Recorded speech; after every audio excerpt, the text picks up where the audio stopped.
जमशेदपुर के सिद्धगुड़ा थाना क्षेत्र के बारीडीह के 2 एरिया में खाली पड़े टाटा स्टील के क्वार्टर में पुलिस और अपराधियों की मुठभेड़ के बाद फरार हुए एक और अपराधी को पुलिस ने पकड़ लिया। 2 लोगों के खिलाफ पुलिस ने एक केस दायर कर जेल भेजा है। घायल रवि महानंद उर्फ गोपला का एमजीएम अस्पताल में इलाज चल रहा है।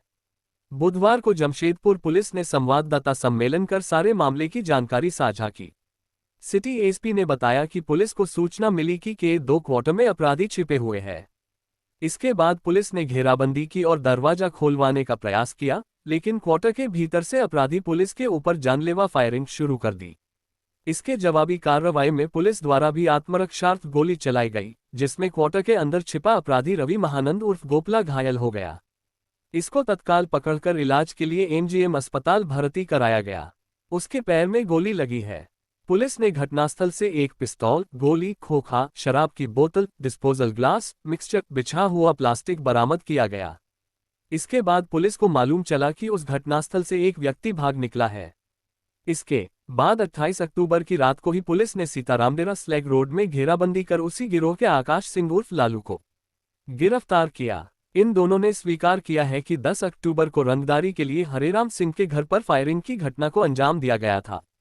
आकाश सिंह उर्फ लालू द्वारा घटना में शामिल होने की बात स्वीकार गई और बताया गया कि वह और दशरथ शुक्ला आपस में घनिष्ठ मित्र थे और ये लोग व्यवसाय हरेराम सिंह और उसके बेटे हरीश सिंह के साथ सालों से जुड़कर उसके व्यवसाय में सहयोग कर रहा था और 10-10 हजार रुपये प्रतिमाह वेतन पाता था।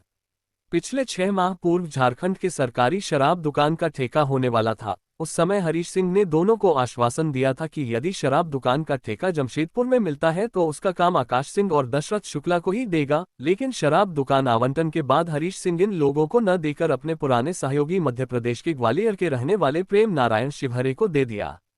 इसके बाद ये लोग बदले के भावना से कुख्यात अपराधी सुजीत सिन्हा को जानकारी देते हुए हरेराम सिंह बाप, बेटा और दामाद से रंगदारी लेने के लिए कहा और सारी सूचनाएं उनको देने लगा। सुजीत सिन्हा इन दोनों के अतिरिक्त कुछ अन्य अपराधियों को लगाया और दुबई में रह रहे गैंगस्टर प्रिंस खान से संपर्क किया और षड्यंत्र के तहत कई बार हरेराम सिंह को कॉल और व्हाट्सएप के माध्यम से रंगदारी की मांग की। रंगदारी नहीं देने पर स्थानीय शूटर के द्वारा हरेराम सिंह के घर पर 10 अक्टूबर की सुबह फायरिंग की घटना को अंजाम दिया। इस घटना को अंजाम देने के लिए दशरथ शुक्ला और आकाश सिंह रांची जाकर सुजीत सिन्हा गिरोह के रिया सिन्हा और बबलू खान के सहयोग से हथियार गोली प्राप्त किया था। 23 अक्टूबर को दशरथ शुक्ला को 3 पिस्तौल, गोली के साथ गिरफ्तार किया जा चुका है। पुलिस ने दावा किया कि इस मुठभेड़ और कार्रवाई से अपराधियों का मनोबल गिरा है। जैसा कि आपको पता होगा कि 10 अक्टूबर 2025 को सुबह 4:50 को हरेराम सिंह, जो कि सीतारामडेरा के निवासी और बिजनेसमैन है जमशेदपुर के, उनके घर के बाहर 3 लड़कों के द्वारा हवाई फायरिंग की गई थी और इसमें प्रिंस खान और सुजीत सिन्हा गैंग के द्वारा रंगदारी भी मांगी जा रही थी। अब इसमें हमें 27 और 28 के मध्य रात्रि को ये सूचना मिली कि उसमें से एक शूटर सिद्धगोड़ा थाना क्षेत्र में K2 टाइप फ्लैट्स में K274 में हो सकता है पॉसिबली प्रेजेंट होगा। तो इसको मद्देनज़र रखते हुए एक टीम बनाई गई, जिसमें टीम के मेंबर्स थे inspector Ghulam Rabbani Khan, inspector Niranjan Kumar, inspector Birendra Kumar, sub inspector Rajesh Kumar, sub inspector Akshay Kumar और ASI दिलीप कुमार। ये टीम वहाँ पे मौके पे पहुँची। उसके बाद हमने कोशिश किया कि वो जो युवक अंदर है वो पहले सरेंडर कर दे हमारे सामने, बट उसके द्वारा वहाँ से अंधाधुंध फायरिंग की गई। तो जवाबी कार्रवाई में जमशेदपुर पुलिस द्वारा फायरिंग की गई। उस फायरिंग में जो क्रिमिनल था जिसका नाम गोपला था, उसको पैर में गोली लग गई। इसके पश्चात फिर कल रात में हमें सूचना मिला कि जो दशरथ शुक्ला का एक क्लोज एसोसिएट था, उसका नाम है आकाश सिंह, उसके द्वारा भी इस घटना में लॉजिस्टिकल सपोर्ट प्रोवाइड किया गया था। जो घटना में वेपन्स यूज़ हुए थे उसके द्वारा सुजीत सिन्हा गैंग से लिए गए थे और उसके द्वारा ही सारे प्लानिंग वैनिंग को किया गया था दशरथ शुक्ला के साथ मिल के। तो उसको भी हमने कल रात में अरेस्ट किया है। उसने अपने कन्फेशन में अपने पूरे अपराध को स्वीकार किया है कि कैसे उसने रेकी किया था, हथियार प्रोवाइड करने में उसका क्या रोल था, सुजीत सिन्हा और प्रिंस खान गैंग को कांटेक्ट करने में उसका क्या रोल था, और बाकी भी अपराधियों का नाम उसके कन्फेशन में हमारे है। इसमें आपको ये बता दें कि हरेराम सिंह के द्वारा एक शराब का जो लाइसेंस का काम था वो लिया जा रहा था, जिसमें दशरथ शुक्ला और आकाश सिंह को लगा था कि उन लोगों को काम दिया जाएगा, उनके साथ उसके प्रोसीड्स को शेयर किया जाएगा। बट लास्ट मोमेंट में कुछ चेंजेस हो गए थे, जिसके कारण वो काफ़ी मतलब इरिटेटेड थे और उसी प्रतिशोध के भावना ने उन्होंने इंश्योर किया कि सुजीत सिन्हा और प्रिंस खान के गिरोह के द्वारा फायरिंग कराई जाएगी। बट जमशेदपुर पुलिस ने इसमें कार्रवाई की है। हमने ये इंश्योर किया है कि एक जो लॉजिस्टिकल सपोर्ट जिसने प्रोवाइड किया तो उसको हमने अरेस्ट किया है। एक मुठभेड़ हुई है जिसमें एक शूटर को गोली लगी है पैर में। तो हम लोग ये इंश्योर कर रहे हैं कि ऐसे रंगदारी की घटनाएं नहीं हो, और ये जो क्रिमिनल नेटवर्क है इसको हम लोग टोटली बस्ट करने की कोशिश करेंगे, और जो बाकी शूटर्स हैं उनके लिए भी हम लोग अभी रेड्स कर रहे हैं। तो अभी तक हम लोग को समझ में आ रहा है प्रिंस खान और सुजीत सिन्हा के साथ इन लोगों का रेगुलर कांटेक्ट है, और उसी के थ्रू वहीं से उन्होंने वेपन सोर्स किया था। जैसा कि आप जानते हैं दशरथ शुक्ला को रांची पुलिस ने जेल भेजा था 3 हथियार के साथ, और उसी सीक्वेंस में जमशेदपुर में भी उनको ये वाला काम दिया गया था।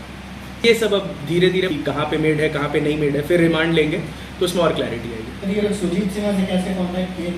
ये लोग सुजीत सिन्हा के थ्रू, हम लोग को जो आइडिया लग रहा है उसके कुछ गुर्गे थे जो जेल के बाहर थे, वो उनके थ्रू कांटेक्ट में रहते थे। उन्हीं के थ्रू फिर हथियार का प्रोवाइड किया गया था और इन्फॉर्मेशन दिया गया था, और उसके द्वारा फिर धमकी वाले कॉल्स किए गए थे। बात सामने आई, हरे राम सिंह इसको कुछ देने वाला था दुकान। जो शराब का ठेका था उसमें पहले प्रॉमिस्ड यही था कि दशरथ शुक्ला और आकाश सिंह को उसमें कुछ प्रोसीड्स मिलेंगे, बट उस बार जब एंड में प्लान चेंज कर दिया गया हरे राम सिंह के द्वारा, तो उसने गुस्सा के भावना में आके फिर सुजीत सिन्हा गैंग और प्रिंस खान गैंग को कांटेक्ट किया था। पुलिस का जो ये ऑपरेशन लग रहा चल रहा है सर, आगे भी जारी रहेगा?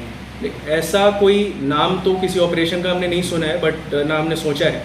बट इसमें अगर किसी के दिमाग में है कि जमशेदपुर में वो फायरिंग कर सकते हैं, शहरवासियों में भय फैला सकते हैं और रंगदारी मांग सकते हैं कारोबारियों से, तो उनको 2 चीज़ ध्यान में रखना चाहिए कि पहला कि हम उन्हें पकड़ ज़रूर लेंगे। 1 दिन में नहीं पकड़ेंगे, 1 हफ्ते में नहीं पकड़ेंगे, हो सकता है 1 महीने में पकड़ेंगे, और जब पकड़ेंगे तो हो सकता है दोनों साइड से फायरिंग होगा, फिर लंगड़ा होगा लूल्हा होगा, उसका मुक्ति का नहीं होगा। सूचना भी नहीं मिला है, यदि ऐसा कुछ होगा तो उस पर भी कार्रवाई की जाएगी। आपराधिक इतिहास कुछ है लोग का? सबका आपराधिक इतिहास है। जो जिसको गोली लगी है वो 3 बार जेल जा चुका है, और आकाश सिंह और ये लोग का भी अनुसंधान में भी हम लोग और कर रहा है। कितने दिनों से काम कर रहे थे लोग सब मिलकर उसके नाम पर? किस नाम के नाम? जो हम लोग को समझ में आ रहा है, जो धमकी वाले कॉल्स थे वो दुर्गा पूजा में षष्ठी के दिन से आने शुरू हो गए थे, और उसके बाद रेकी उन्होंने 3 अक्टूबर ऑनवर्ड स्टार्ट कर दी थी।